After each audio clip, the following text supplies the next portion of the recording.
Hello,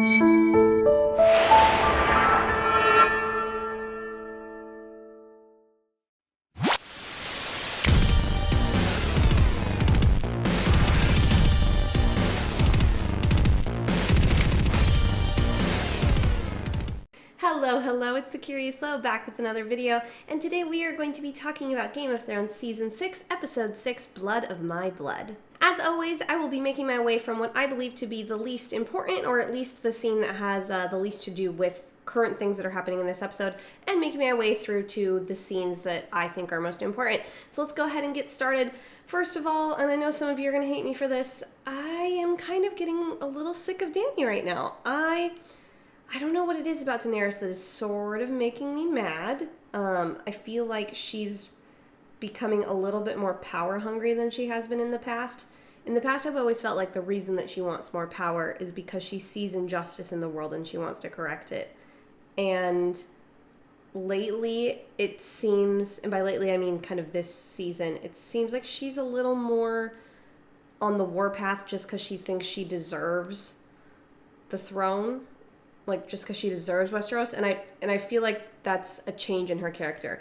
Maybe it's just because I'm currently watching this, and if I were to go back and really look for that, she's been like that the whole way, but that's just sort of how I'm feeling. Other than that, she's talking to her people, comes flying in on a dragon, says some pretty intense, although kind of means nothing speech, and everybody cheers, and that's about all we got from Dany this week. And that's really the only scene that I felt like was sort of just there to be a scene with that character.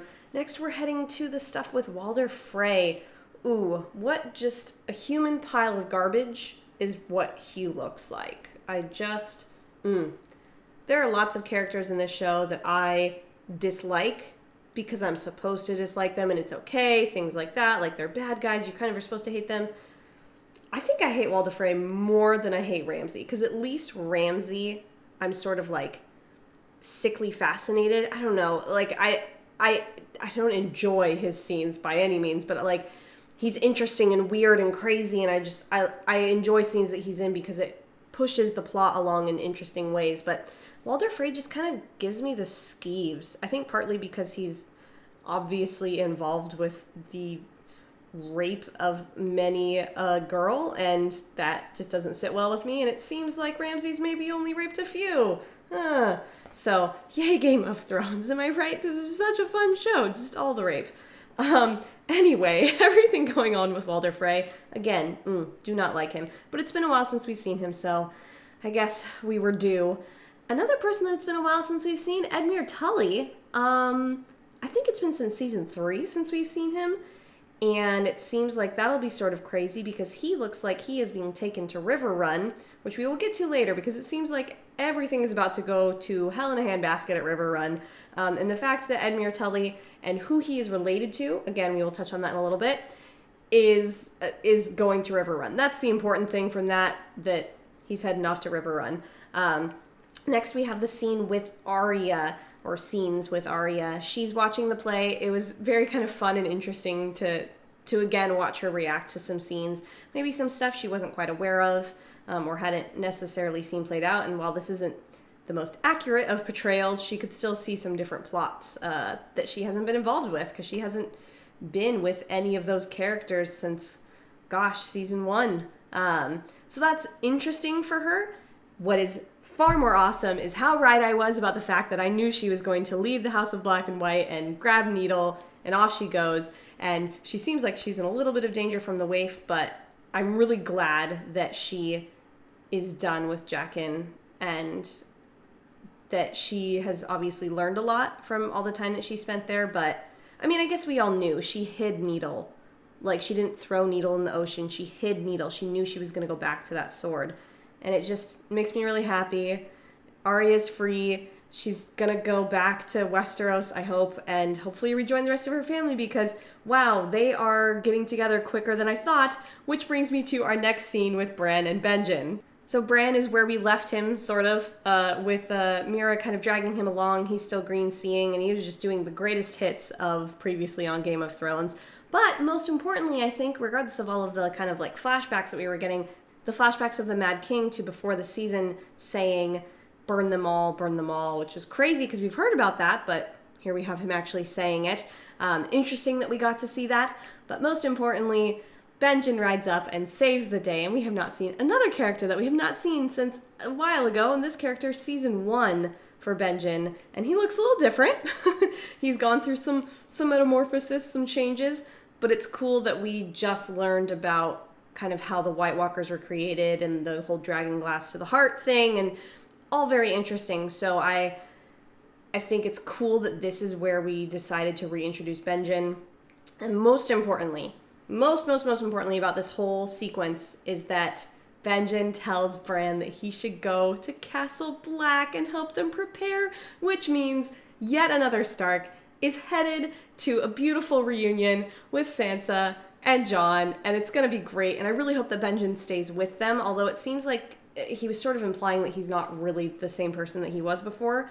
I hope that he is still enough of a Stark that he would, I don't know, go with Bran and trust that Jon and, I mean, this new ragtag team made up of like Night's Watchmen and also Wildlings, and now we've got Brienne. Well, I guess Brienne's off going to River Run, but you know, it's a ragtag team. I think that they would probably welcome Benjen back into the fold quite easily. So I would like to see both of them, but at least it looks like Bran, at the very least, is headed to Castle Black. Next, we have all the stuff going on in King's Landing. This was intense this week, and while I predicted some of it, it did not turn out the way I expected. So we started off with Margaery and Tommen in the Sept, and it was weirdly cute and also creepy.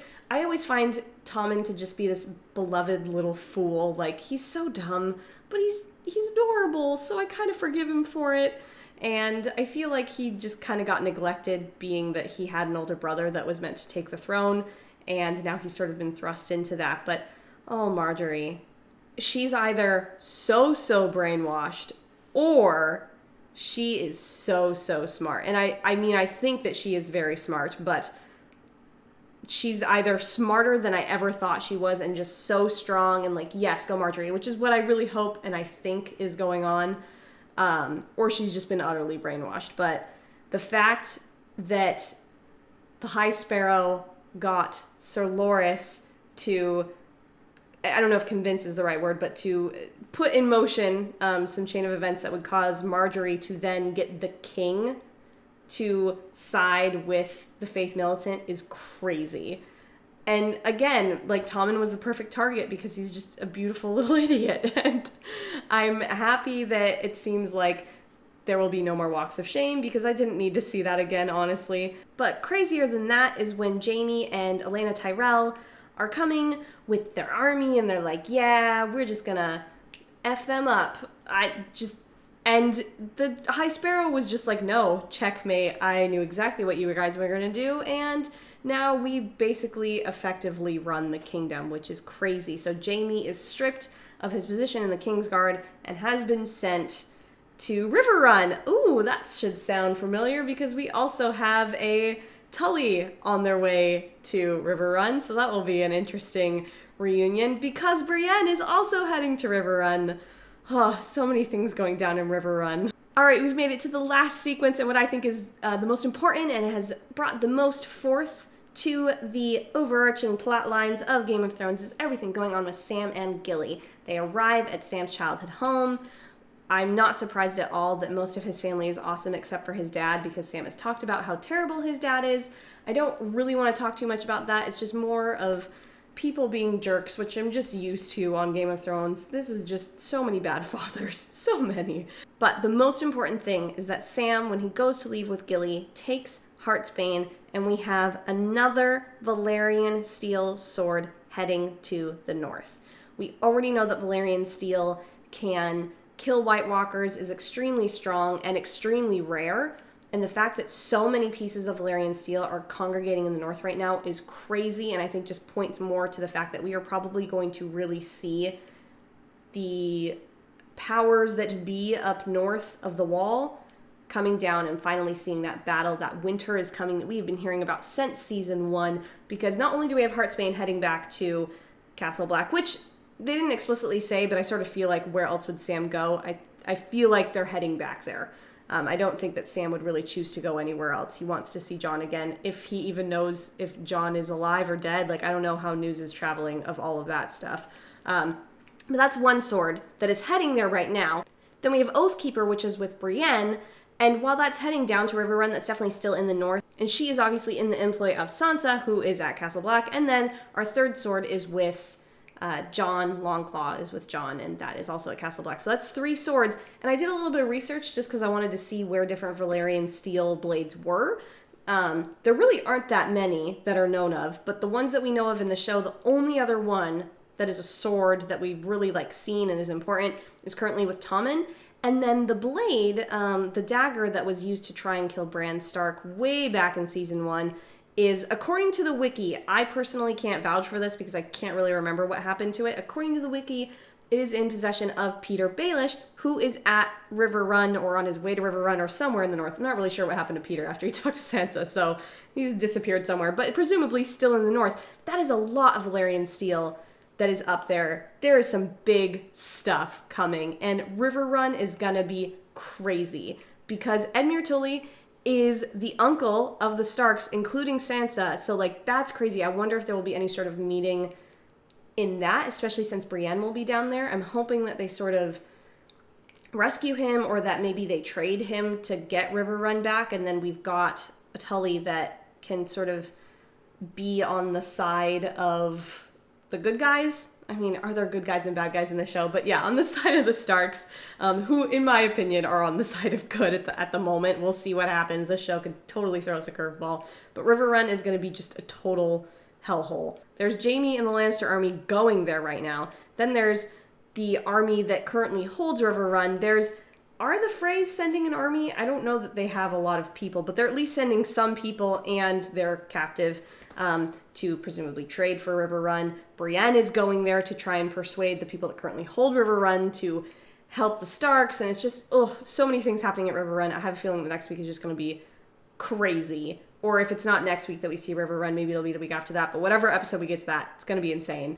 Just one quick thing from the preview for next week. It looks like we're going to be seeing a lot of Sansa being super awesome, because I love me some Sansa and I love where her arc has gone.